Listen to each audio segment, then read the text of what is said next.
The Favourite, in theaters now, tells the true story of two cousins vying to be the court favourite during the reign of Queen Anne in 18th century England. In the film, Anne, Olivia Colman, who is in frail health due to gout, relies heavily on her advisor and secret lover, Sarah Churchill, the Duchess of Marlborough, Rachel Weisz. Sarah has major influence on how the Queen rules the country, that is until the arrival of Sarah's younger cousin, Abigail Hill, Emma Stone, who charms her way into the Queen's good graces and her bed. Get push notifications with news, features and more. Following you'll get the latest updates on this topic in your browser notifications. Weisz says director Yorgos Lanthimos didn't want the actors digging into their real-life counterparts ahead of filming. Yorgos wasn't interested in us doing tons of research and then showing up on set and saying, "No, my character wouldn't do this because my history book told me she was like this," she tells People. The story is based on fact, but it's also an act of imagination, and particularly his imagination. I surrendered to his version of this story. I was fascinated by the portrayal of the times, Weisz adds. Everything that women had to go through for power back then, which I think is one of the themes of the movie, it's just utterly fascinating. So how much of the period dramatic is fact, and how much is fiction? Here's a deep dive into the historical accuracy of the film. Warning, major spoilers ahead. During the time of Queen Anne's reign, it was common for a monarch to choose a favorite within her court. The court favorite was typically given political power and major influence over the crown and the country. In real life, Queen Anne and Sarah Churchill, an ancestor of Winston Churchill, met as children and grew up as close friends and confidants. When Anne became queen in 1707, she made Sarah the keeper of the privy purse and awarded Sarah and her husband, John Churchill, the titles of Duke and Duchess of Marlborough. They were even given parliamentary pensions. When Anne became queen, Sarah expected to be in a position of enormous political influence, and Somerset, author of Queen Anne, The Politics of Passion, told the BBC. The monarch, who only ruled for 12 years, endured poor health most of her life.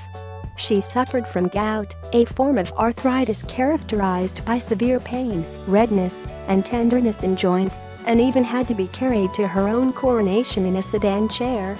Like in the film, she also had to use a wheelchair. Due to her inactive lifestyle, she gained weight in her later years. Anne died after suffering a stroke at the age of 49 in 1714. Anne also suffered several miscarriages. She was pregnant a total of 17 times, 12 were miscarriages or stillbirths, 4 died in their early years, or even within minutes of being born, and her one surviving son, Prince William, died at the age of 11. In the film, Anne's miscarriages are represented by her 17 fictionalized pet rabbits that she dotes on in her bed chambers. Although not mentioned or portrayed in the film, Queen Anne had a strong marriage to Prince George of Denmark. He died 6 years into her reign in 1708, leaving the monarch devastated, according to historic accounts. According to accounts from the time, Anne and Sarah were inseparable. Their devotion to one another was evident in passionate letters they exchanged over the years. While the details of their relationship was largely fictionalized in the film, rumors that the two women had a secret romance were prevalent during Anne's reign. The question of whether Queen Anne was a lesbian is a very interesting one. If you read the letters she wrote to Sarah as a young woman, they are passionate outpourings of devotion. You might immediately think perhaps they were having an affair, Somerset told the BBC. But you also have to bear in mind that in that era women did have passionate friendships with no erotic undertones. I don't doubt that her marriage to Prince George was a happy and devoted one. Yet as things soured between Anne and Sarah began to spread rumors that Anne had a relationship with the woman who ousted her as royal favorite, Abigail. When Sarah's younger cousin, Abigail, came onto the scene, she initially aligned herself with Sarah. Sarah even introduced Abigail to the Queen, hoping to secure her a position within the court as a bedchamber woman. But when Abigail began to grow closer to Anne, it resulted in tensions between the three women. Sarah was even believed to have retaliated, spreading rumors of an affair between Anne and Abigail. In 1707, a political writing believed to be written by a close friend of Sarah's, politician Arthur Mannering, hinted at the romantic relationship between Anne and Abigail. It was even circulated by Sarah herself, according to Political Passions, Gender, the Family and Political Argument in England, 1680-1714.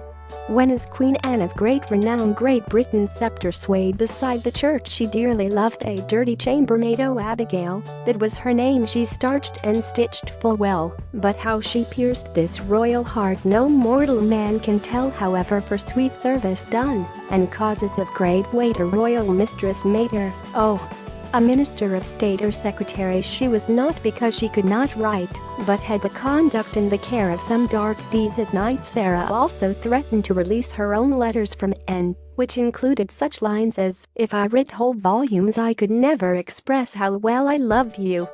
Unimaginably, passionately, affectionately yours," according to Somerset.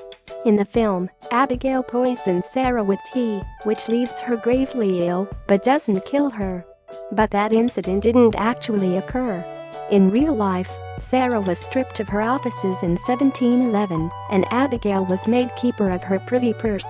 Disgraced, Sarah and her husband, John, left England and settled in Germany. After Anne's death, they moved back to England, where John became a close advisor to the new monarch, King George I. Following Anne's death, Abigail retired into private life and lived a quiet country life until her death in 17...